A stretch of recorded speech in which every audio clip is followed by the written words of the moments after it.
I thought we had the perfect marriage. Until I saw a message on my wife's phone, "Just hang in there a little longer. As soon as he invests the money, I'll leave." This wasn't just an affair. It was a carefully planned scheme. I met Lisa at a corporate event in Boston 5 years ago. She stood out immediately, not just because of her striking beauty, but the way she commanded attention. When our eyes met across the room, I felt something I hadn't experienced before. A connection. By the end of the night, we'd exchanged numbers, and within a week, we were inseparable. Lisa was everything I thought I wanted in a partner. Smart, ambitious, supportive. She worked in financial consulting while I ran my small but growing marketing agency. We complemented each other perfectly, or so I believed. "Michael, you have an incredible vision," she would say, her green eyes sparkling with what I thought was admiration. "Most people are too afraid to take risks. That's why they never achieve greatness." Her words fed my confidence. When we married after 18 months of dating, I felt like the luckiest man alive. My parents had concerns, they thought it was too soon, but I was certain. Lisa understood me in ways no one else ever had. We settled into a comfortable routine in our Chicago apartment. Weekdays were busy with work, weekends filled with brunches, occasional trips to Lake Michigan, and planning our future. Lisa was meticulous about finances, insisting we maintain separate accounts along with a joint one for household expenses. "It's healthier this way," she explained. "We maintain our independence while building something together." It made sense at the time. Lisa had an organized mind, especially when it came to money. She helped streamline my business accounting, finding tax benefits I'd overlooked and suggesting investment opportunities. Under her guidance, my agency grew steadily. 3 years into our marriage, I spotted an opportunity to expand. A digital content creation studio was up for sale, a perfect complement to my existing business. The asking price was steep, but the potential return was enormous. "This could double our income within 2 years," I told Lisa one evening as we sat on our balcony overlooking the city lights. "But it would mean investing almost everything we have." I expected hesitation. Instead, Lisa's face lit up. "You should absolutely do it," she said, reaching for my hand. "In fact, I want to invest too." "You do that?" I asked, surprised by her enthusiasm. "Of course," she smiled, squeezing my fingers. "We're family, Michael. Your dreams are my dreams." I was touched beyond words. My wife believed in me so completely that she was willing to put her own financial security on the line. That weekend, we celebrated at our favorite restaurant, making plans for our joint venture. "We should open a shared business account," Lisa suggested over dessert. "It'll be easier to manage the investment that way." The following Monday, we went to the bank together and set up the account. I transferred a substantial portion of my savings, and Lisa promised to move her contribution by the end of the week. "My investments need a few days to liquidate," she explained. I didn't question it, Lisa had always been careful with her money. As the purchase date approached, I became increasingly absorbed in due diligence meetings and planning sessions. Often, I'd come home late to find Lisa already asleep, or engrossed in work on her laptop. She seemed more distant, but I attributed it to stress. We were both under pressure, making a life-changing financial decision. One Tuesday night, I arrived home earlier than expected. Lisa was in the shower, and her phone buzzed repeatedly on the kitchen counter. I normally wouldn't look, but the name caught my attention, Rachel. Lisa's college friend whom she spoke about often but whom I'd never met. The notifications showed preview snippets of messages. "Did he transfer the full amount yet? Are you sure this will work? What if he finds out before?" I stood frozen, staring at the screen, an uncomfortable feeling settling in my stomach. Before I could think through the implications, the shower stopped. I moved away from the phone, busying myself with making coffee. That night, I couldn't sleep.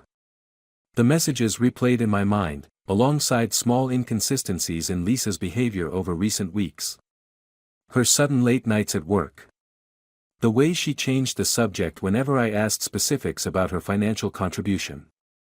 How she'd become increasingly interested in the details of my business finances. I told myself I was being paranoid. Lisa loved me.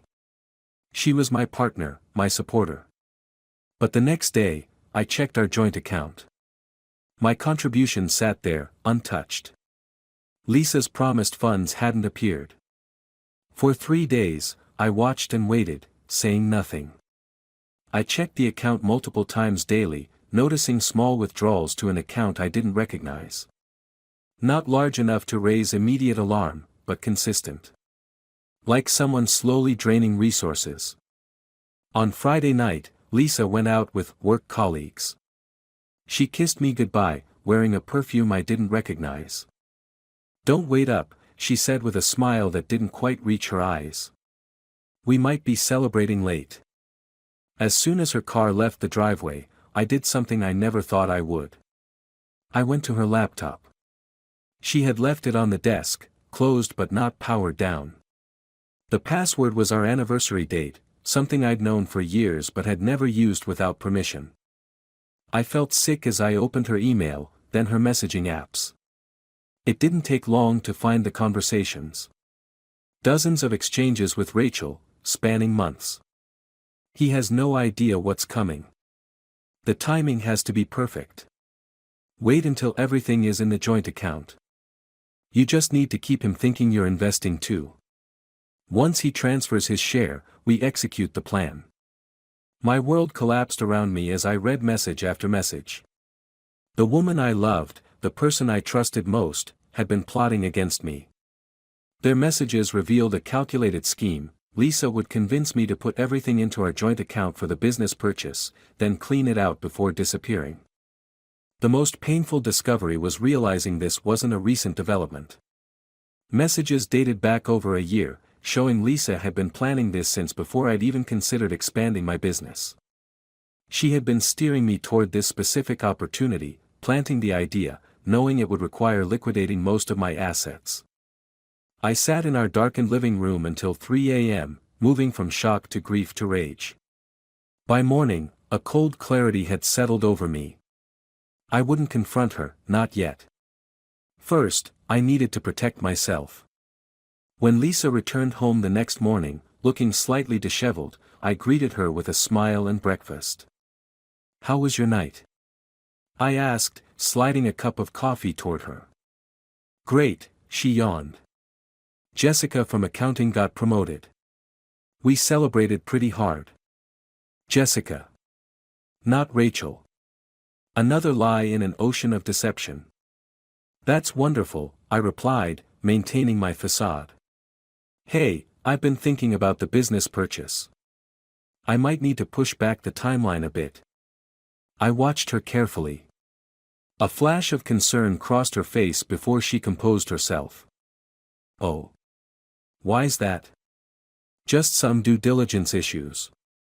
Nothing serious." Lisa nodded, visibly relieved. "Whatever you think is best. You know I support you." The words that once warmed my heart now turned my stomach. On Monday, while Lisa was at work, I visited 3 places: my bank, my lawyer's office, and a private investigator. I withdrew most of my contribution from our joint account, leaving just enough to avoid triggering immediate suspicion. I transferred it to a new account at a different bank. My lawyer was an old college friend named David. I showed him the screenshots I'd taken of Lisa's conversations. "Jesus, Michael," he said, running a hand through his graying hair. "This is methodical. I need to know my options," I said. "And I need to know if she's done anything else I'm not aware of." That's where the PI came in. James Sullivan had a reputation for discretion and thoroughness. I hired him to look into Lisa's background, her finances, and her connection to this Rachel. Over the next 2 weeks, I maintained the illusion of normalcy while gathering information. Lisa continued to make excuses about her investment contribution. "The market's volatile right now," she explained. My financial advisor suggested waiting another week. I nodded understandingly while mentally documenting another lie. James the PI delivered his report faster than expected. What he found stunned me.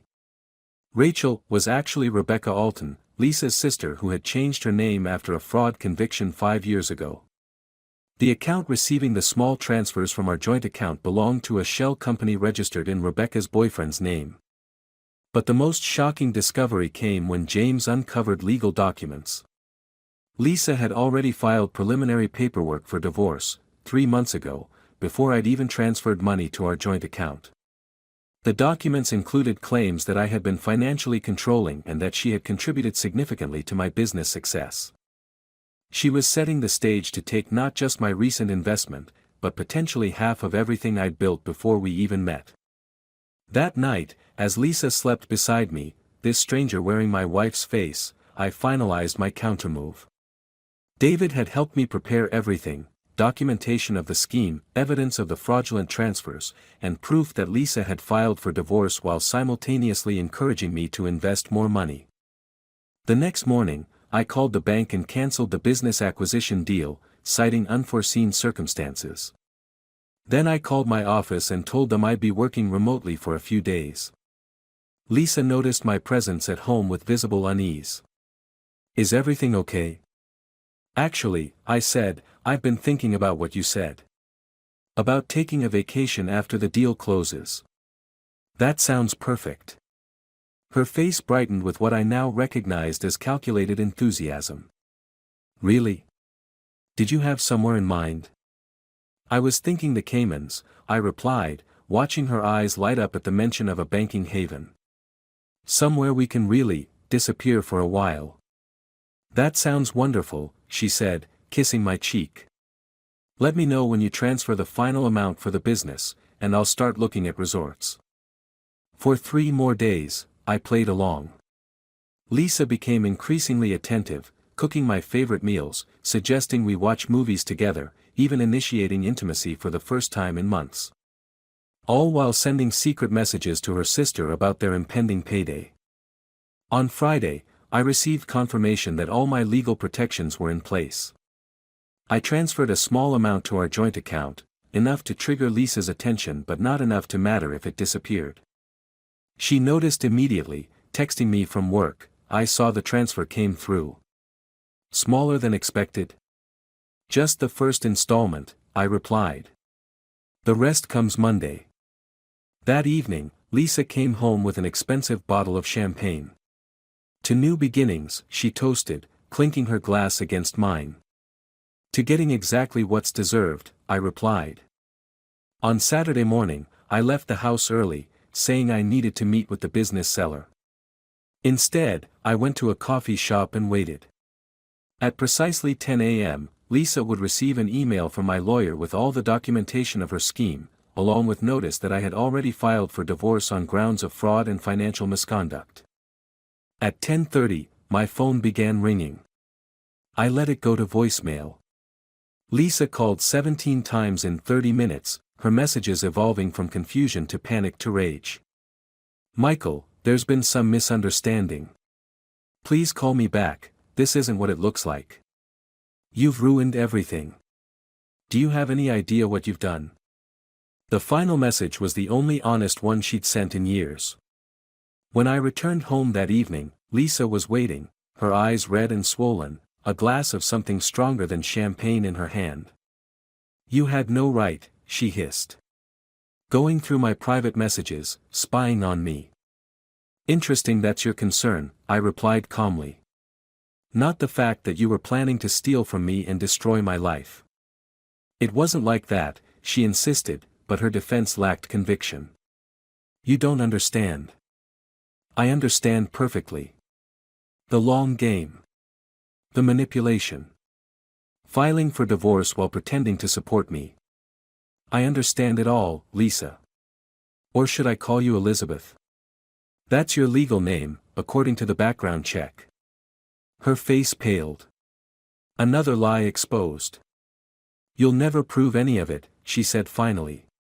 It's your word against mine. I smiled sadly. Check your email again. The most recent one. From the district attorney's office. As she scrambled for her phone, I continued. Financial fraud across state lines is a federal offense, Lisa. Especially when you have a previous record under a different name. This was a bluff. Lisa had no criminal record that I knew of, but the fear that flashed across her face told me I'd hit close to some hidden truth. I'm leaving, she announced, standing abruptly. My lawyer will contact yours. They already have, I said. There's a settlement offer. You walk away with your premarital assets, which my investigation suggests are considerably smaller than you've led me to believe. I keep everything else. No criminal charges. Lisa stared at me, calculation visible behind her tears. Finally, she nodded once, then went upstairs to pack. An hour later, she dragged a suitcase to the door. For what it's worth, she said, not meeting my eyes, it wasn't all a lie. Not in the beginning. I didn't respond. I didn't care anymore which parts were real and which were fabricated. The woman I thought I knew had never existed. After she left, I received one final text: "You've destroyed my life." I looked around at the empty house, at the shattered remains of what I'd thought was a partnership built on love and trust. No, Lisa, I thought. You destroyed both our lives the moment you decided I was just a mark. The difference is, I'm still standing. I deleted her message without responding. Some stories don't need a final word. As I poured myself a drink in the sudden silence of my home, an unexpected feeling washed over me. Not satisfaction or vindication, but emptiness. I'd won, but what exactly had I won? A hollow victory over someone who had never truly existed.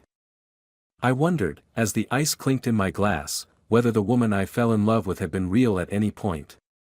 Had there been moments of genuine connection before the scheme took over? Or had every smile, every touch, every whispered, "I love you," been calculated from the very beginning?